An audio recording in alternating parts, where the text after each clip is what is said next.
बघा, जर एखादा कार्यक्रम झाला असेल, त्या कार्यक्रमाला जर तुम्ही देणगी दिली असेल तर तुम्ही 100 वेळा 10 वेळा विचार करता की ही देणगी कशासाठी पाहिजे, याचा उपयोग, याचा इस्तेमाल कुठं कुठं होणार।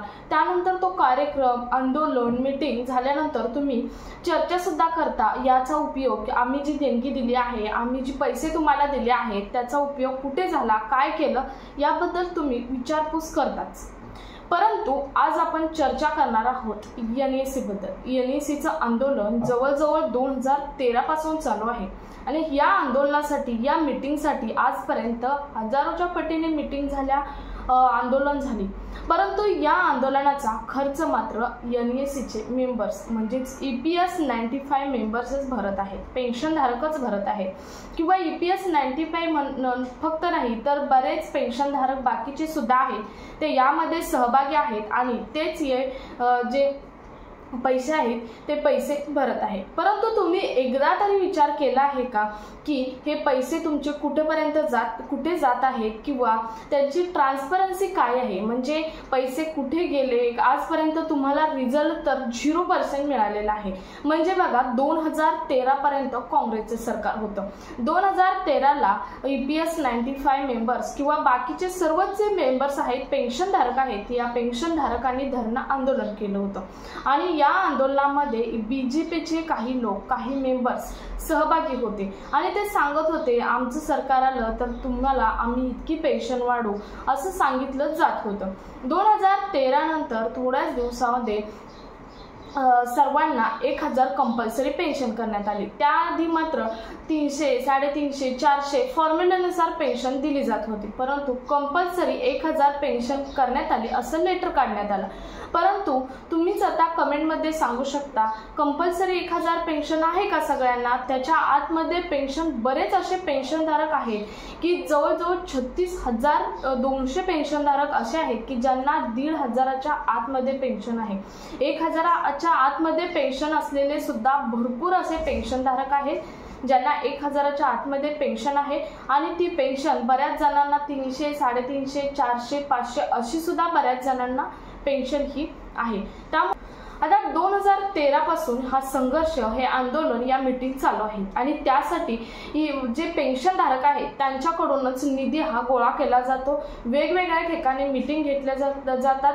महत्त्वाचं म्हणजे इलेक्शन जवळ आली की मीटिंग घेतल्या जातात, परंतु याचा खर्च जो आहे तो सरकार नाही करत तर पेन्शनधारकच करतात। त्यामुळे पेन्शनधारकांना इतका हक्क आहे की आतापर्यंत जे तुम्ही पैसे, ज्या आंदोलनासाठी, मीटिंगसाठी, हार तुरेसाठी, शाल शिपळसाठी, ज्या मीटिंगसाठी तुम्ही पैसे दिले ते पैसे कुठं कुठं गेले हे विचारण्याचा हक्क सुद्धा त्या मेंबरला, म्हणजे ज्यांनी पैसे दिले आहेत, जे पेन्शनधारक असे आहेत की अपेक्षेने पैसे देत आहेत आणि अपेक्षा इतकी असते की माणसाची 1, 2, 3 वर्ष असू शकते, परंतु आता ही अपेक्षा संपलेली आहे। 9 ते 10 वर्ष होऊन गेलेले आहेत आणि 10 वर्ष होऊन सुद्धा त्यांचा फक्त स्वतःचे खिशातले पैसे जात आहेत, येत तर काहीच नाही। आणि पैसे अगोदर जे यांना पेन्शन स्वरूपात पैसे येणार आहेत ते सुद्धा पैसे त्यांचेच आहेत, तरी सुद्धा सरकार त्यांना द्यायला देत नाही। याचा अर्थ तुमचे प्रतिनिधी कुठेतरी कमी पडत आहेत, फक्त हार तुरे, शाल शिपळ सरकारकडे जाऊन घेत आहेत आणि सरकार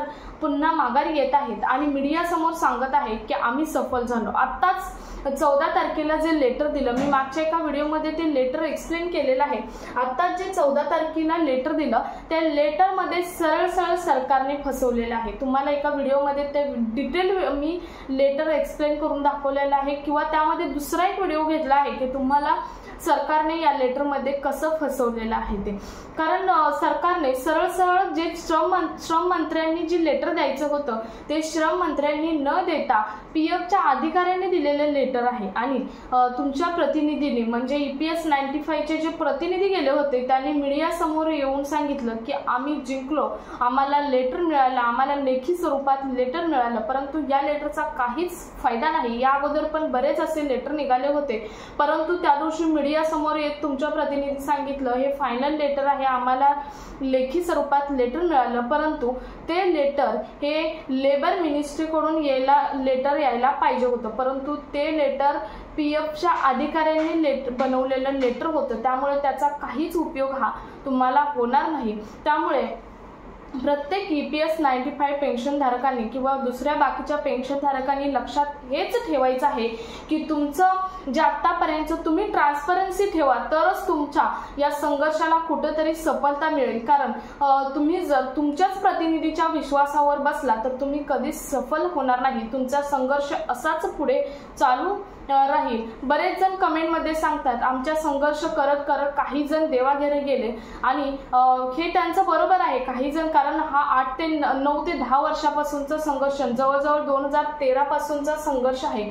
आणि BJPने, आता मी तुम्हाला मागं सांगितलं की BJPने त्यावेळी असं म्हणत होते की आमची सत्ता आल्यावरती आम्ही तुम्हाला पेन्शन 2500 ते 3000 करू, परंतु आता त्यांची सत्ता येऊन जवळजवळ 10 वर्ष झाले, परंतु EPS 95 जे पेन्शनधारक आहेत त्यांना 1000च्या आतमध्येच पेन्शन ही चालू आहे। तुम्ही बघितलं असेल प्रत्येक पेन्शन धारक आहे त्यांची कमेंटच्या माध्यमातून येतात आम्हाला इतकी 1000 पेन्शन आहे, काही जणांना 750 पेन्शन आहे, परंतु BJPचे सरकार 10 वर्ष होऊन गेले येऊन, परंतु अजूनही सफलता मिळालेली नाही। बऱ्याच ठिकाणी मीटिंग तुमचे प्रतिनिधी घेतात, परंतु तुम्ही आता गरज तुम्हाला असणार आहे की प्रतिनिधींना ट्रान्सपरंट ठेवण्याची, म्हणजे प्रतिनिधींनाच तुम्ही जॉब विचारण्याची। आणि कारण प्रतिनिधी जाऊन फक्त हार, मी मागच्या व्हिडिओमध्ये एक फोटो तुम्हाला दाखवला होता की जेव्हा अशोक राऊत आणि आता बाकीचे त्यांचे 5 प्रतिनिधी केले होते, श्रम मंत्र्यांना भेटले, त्या लेटरमध्ये सांगितलं, ते बाहेर एकट्ठा करून उभा राहिले होते, आम्ही त्यांना आत बोलवलं, श्रम मंत्र्यांनी सांगितलं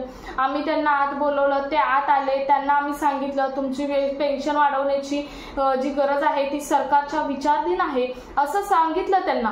परंतु ही कितपत योग्य आहे? 10 वर्षाच्या संघर्षातून तुम्ही अजूनही हारतोरे जर घेऊन येत असाल, तुम्ही अजूनही त्या फोटोमध्ये सरळ सरळ जे तुमचे प्रतिनिधी होते दोघं, त्या प्रतिनिधींना शाल दिलेली आणि हातामध्ये हात दिलेला स्माइल देतानाचा फोटो आहे। म्हणजे इतका संघर्ष चालू असूनही श्रम मंत्र्यांबरोबर आक्रमकतेची भूमिका अजूनही तुमच्या प्रतिनिधीच्या माध्यमातून होत नाही। त्यामुळे तुम्ही बाहेर आंदोलन करून काहीच फायदा नाही। जेव्हा तुम्ही आतमध्ये जाल तेव्हा त्यांची शाल श्रीफळ न स्वीकारता त्यांच्या पुढे आक्रमक भूमिका, मंत्र्यांपुढे आक्रमक भूमिका घेणं हे खूप महत्त्वाचं आहे।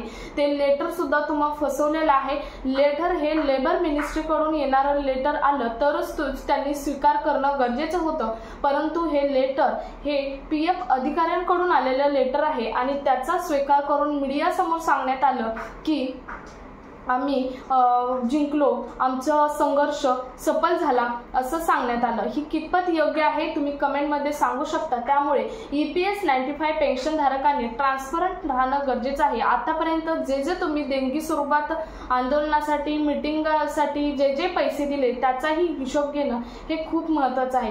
काही प्रतिनिधी असतील ही प्रामाणिक राहती असतील, परंतु आता त्यांनीही प्रामाणिक राहणं तितकंसं गरजेचं नाही, कारण सरकारच तुम्हाला प्रामाणिक राहण्याला भाग पाडत नाही, म्हणजे तुम्हाला आक्रमकतेच्या भूमिका घेण्यासाठीच भाग पाडत आहे, तर सरकारसाठी आक्रमकतेची भूमिका घेणं हे तितकंच तुमच्यासाठी महत्त्वाचं ठरणार आहे। सध्या इलेक्शन तोंडावर आलेलं आहे, त्यामुळे बिहारचं तर इलेक्शन खूप जवळ आलेलं आहे, इलेक्शन तोंडावर आलेलं आहे आणि तुम्ही सध्याच वेळ आहे की तुम्हाला आक्रमकतेची भूमिका घेणं।